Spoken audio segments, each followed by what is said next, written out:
y quisiéramos que leyéramos los versículos bíblicos. Bendiciones a todos. Quisiéramos que leyéramos en este momento los versículos bíblicos que se encuentran en Marcos, el Evangelio según San Marcos, capítulo 14, verso 32 en adelante. Quisiera leer la palabra de nuestro Señor y dice de esta manera, dice que fueron al huerto de los olivos, verso 32, llamado el Getsemaní, y Jesús dijo: siéntense aquí mientras yo voy a orar. Verso 33 dice que se llevó a Pedro, a Santiago y a Juan y comenzó a afligirse y angustiarse profundamente.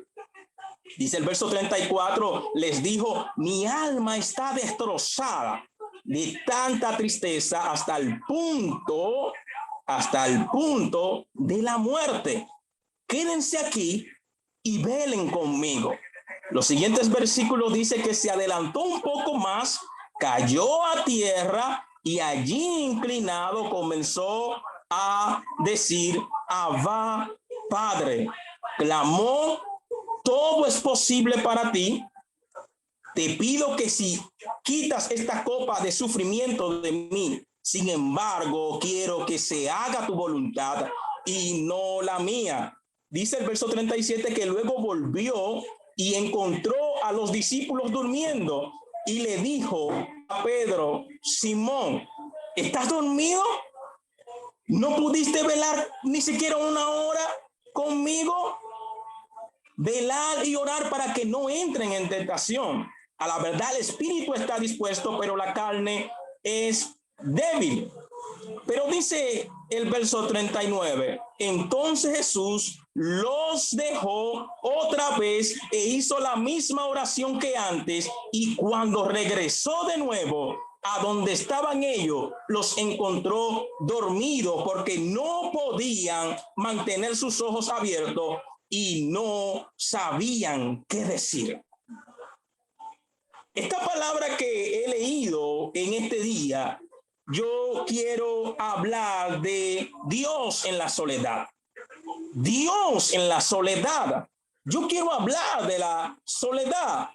No es lo mismo decir me siento solo que estoy solo. Tampoco es lo mismo sentirse solo siempre que no es lo mismo sentirse solo siempre. Ahora, hay personas que buscan la soledad, le encantan tener momentos solos, pero es difícil cuando queremos la compañía de alguien y nos sentimos solos. O sea, la soledad es un concepto muy amplio. La soledad dice que hay 5 clasificaciones de soledad. Está la soledad existencial, está la soledad emocional, está la soledad positiva, está la soledad transitorial, aquella cuando salimos de una pareja o cuando perdimos un ser querido que transitamos por esa soledad, y está la soledad crónica. En esta ocasión, Jesús también como hombre en un momento dado está experimentando en ese lugar algo que se llama soledad emocional. Él está experimentando ese momento en ese momento. Él está experimentando esa emoción de una soledad emocional, donde tiene sus discípulos con ellos, donde va a cenar juntamente con ellos, donde parte el pan, bebe el vino juntamente con ellos, pero se siente totalmente solo. Permíteme ponerte en contexto de todo eso. Empieza que el Señor Jesús, la última noche que había de ser entregado, dice que compartió una última cena especial con sus discípulos. Y en la última cena especial con sus discípulos, ya en Marcos 14, 18, dice que cuando Jesús se sentó o se sentaron a la mesa, como dice la Reina Valera, dice que él dijo: alguien hoy en este lugar me va a entregar. Alguien hoy en este lugar me va a fallar. Alguien hoy en este lugar va a acabar con lo que es el vínculo, con la sociedad que él tenía con ellos, con esa comunión que él tenía con ellos. Alguien le iba a dar una estocada por la espalda. De hecho dijo, y ese alguien moja conmigo, moja el mismo pan, está mojando en el mismo plato el pan conmigo en esta hora. Él se sintió prácticamente solo en este momento, a darse cuenta que las personas en las que él cree, las personas que son cercanas a él, son personas que en esa hora, en ese momento, él sentía que lo iban a abandonar. Pero cuando vamos a Marcos 14:26, luego de que él también termina de compartir con ellos este pan, y termina de compartir con ellos esta copa y sale al monte de los olivos para participar con ellos, dice que él le contó a sus discípulos, fue sincero con ellos y le dijo lo siguiente: ¿saben qué? El pastor será herido y las ovejas saldrán dispersas. Todos me van a abandonar y yo voy a quedar completamente solo. Voy a ser golpeado y las ovejas van a correr. Él se abrió con ese grupo de personas. Él dijo, eso es lo que está escrito, de que el pastor va a ser golpeado y las ovejas van a salir huyendo. Si soy yo en ese momento y yo entiendo que las cosas van a suceder así, yo no diría una cosa así para maltratar a mis discípulos, pero Jesús está pasando por un momento emocional difícil en él. Y él está buscando un refugio de sus personas. Y le dicen, ¿sabe? Voy a ser golpeado y ustedes me van a dejar solo. Pedro comenzó a decirle, te pueden dejar todo, pero yo no, Señor. Y en ese momento Jesús mira a Pedro y le dice, ¿sabes qué, Pedro? Antes que el gallo cante 2 veces, ya tú me habrás negado 3 veces. Y Pedro le contesta, Señor, dice la versión lenguaje actual, él le hizo enfáticamente y le dijo, Señor, ¿sabes qué? Prefiero morirme antes que abandonarme. Y todos comenzaron a jurar la misma palabra, a ver el énfasis que hacía el apóstol Pedro en esta palabra. Y Jesús en ese momento, al sentirse tan solo, al saber que ellos por más que dijeran que no lo iban a abandonar, que en su hora difícil ellos estarían con ellos, pero no era nada de cierto, no iban a estar con ellos.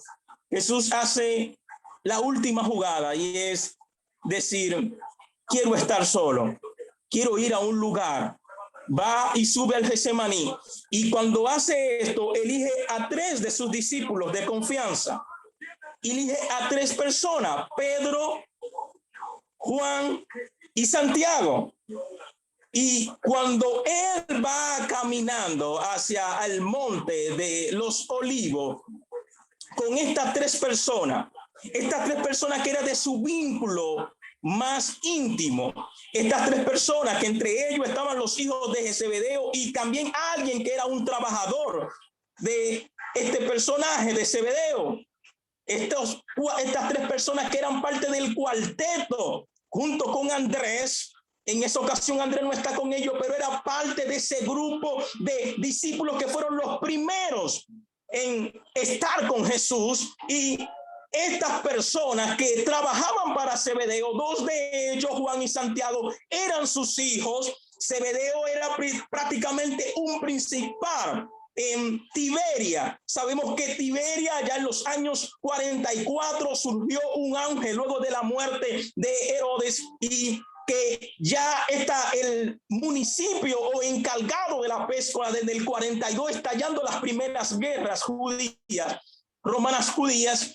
Se termina lo que es ese estado de principal que tenían estas personas que trabajaban en Tiberia, y Zebedeo era uno de los principales de estas personas en los tiempos de Jesús por los años 30, y este grupo de personas trabajaba con él. Por eso los hijos de Zebedeo eran personas conocidos para lo que eran los sacerdotes. Por eso encontramos un Juan que pudo adentrarse al patio sin ningún problema y al lugar donde estaba Jesús, porque era conocido para ese público, porque era hijo de uno de los principales de los trabajadores. Y Pedro, que era uno de los principales jornaleros de Zebedeo, y ese vínculo que él tenía con estas personas, él le pide a estos tres: yo quiero que subamos para que pasen conmigo la noche en aquel lugar. Y dice que mientras él subía, él se entristeció, él se dolió, él se compungió de corazón y le contó a ellos toda la verdad de que iba a morir y se sentía mal. Y en la palabra griega utiliza dos palabras, y es la palabra que utiliza es aturdido. Por lo tanto, cuando una persona padece de aturdimiento, es un trastorno que es a veces pasajero, en los sentimientos, y que quita lo que es la capacidad de la persona poder razonar. La otra palabra que Jesús utiliza, el griego, es la palabra perturbado. Jesús estaba perturbado profundamente. Él le dice a ellos: yo estoy perturbado hasta la muerte, hasta el morir. Quiero que ustedes se queden conmigo esta noche. Quiero que ustedes pasen esta noche conmigo. Y cuando suben en aquel lugar y que se encuentra con ellos, él, después de contarle toda la verdad, dice que se va hacia un lugar más distante de ellos, y cuando cayó comenzó a declarar las palabras: Abba, Padre, si es posible, pasa de mí esta copa. Pero cuando Jesús se devuelve y Jesús regresa a donde estaban sus tres discípulos íntimos, estas personas que empezaron su ministerio con ellos, esta persona que era de su vínculo íntimo, esta persona que estuvieron cuando Jesús le dijo: salgan todos, cuando sanó la hija de Jericó, y ellos se quedaron allí. Estas tres personas que se quedaron con Jesús cuando Jesús en el monte de la transfiguración, estas tres personas que Jesús le pidió que subieran a Getsemaní con él para que estuvieran la última noche, y le pidió: no quiero estar solo, quiero que queden conmigo. Estas tres personas, cuando él se devolvió, lo halló dormido. Y cuando él lo halló dormido, le pregunta: Pedro, lo levantó. No pudieron ni siquiera orar esta noche, no quisieron ni siquiera orar una hora conmigo, no pudieron tener un tiempo conmigo. Le explica su situación y vuelve a orar, y la segunda vez lo halló durmiendo, y cuando lo despierta, porque sus ojos estaban cargados de sueño, dice que ellos no sabían nada que decir.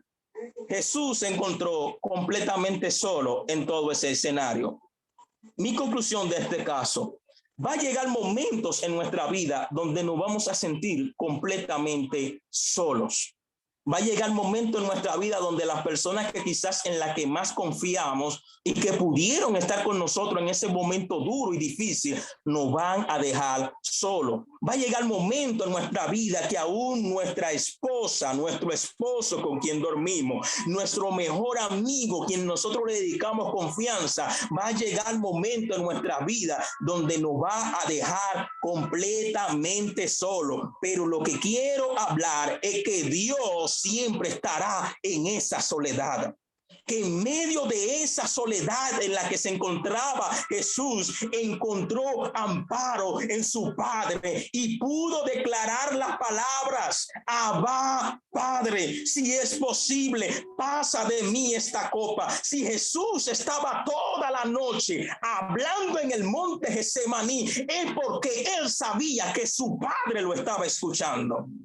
Aunque todos lo habían abandonado, aunque todos le habían dado la espalda, aunque todo de una manera de indiferencia o de una manera inocente no podían entender el escarnio por el cual estaba pasando Jesús, pero su Padre en los cielos estaba atento de su situación. Hay momentos de la vida que vamos a llegar y no vamos a sentir solos. No vamos a sentir solos delante de una enfermedad. No vamos a sentir solos delante de una situación matrimonial. No vamos a sentir solos delante de una oficina sin empleo. No vamos a sentir muchas veces solos delante de los amigos en quien creemos. No vamos a sentir solos delante de unos resultados médicos que nos darán, pero en toda esa soledad Dios está con nosotros. En medio de ese momento solo, Dios está con nosotros. Y esa es mi paracaídas de esta noche. Es que no importa la situación por la cual nosotros estemos pasando, Dios siempre estará con nosotros en los momentos más turbios. Dios siempre estará con nosotros en los momentos más atemorizados para nosotros y en que sintamos que los demás quizás no nos hacen caso, pero Dios siempre estará ahí. Dios está en tu soledad. Dios está en mi soledad. Dios está en nuestra soledad, aunque quizás veamos que todos nos han abandonado. Dios está ahí como lo tuvo con Jesús. Dios te bendiga.